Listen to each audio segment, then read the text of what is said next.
Anna America, and member of course, the best class ever, 46.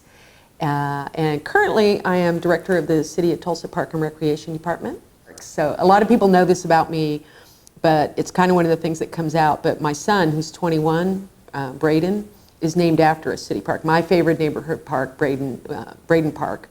And we lived near that park when Braden was born. So Chamberlain, one of the things that I'm proudest of, I will say, over this first year in office of Chamberlain, and it had been closed a number of years ago under a previous administration.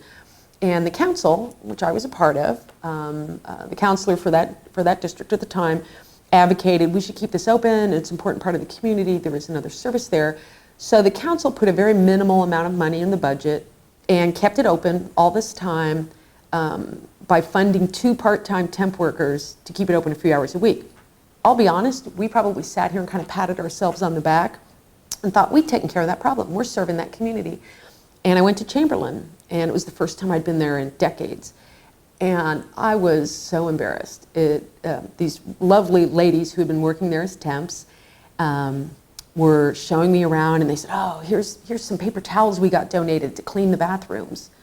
And I said, we weren't giving you paper towels? And they said, no. And you're cleaning your own bathrooms? Yep. And I was standing there, it was about 3:30, 4 o'clock in the afternoon. A little boy comes to the door, opens the front door of the center, sticks his head in, and 9, 10-year-old, and he says, Miss Renee, is the gym open? And she said, yeah, honey, it's open today. And he just beams, and he was so excited. So he runs and gets his friends, and they come back, and these 3 little boys just go in there, bouncing around a basketball playing. I talked to these little boys, and when I was done, and I said, if you were king of parks, what could we do that would make this park better for you? And that first little boy said, he thinks for a minute, and he says, just be open more. I just want to come over here and play.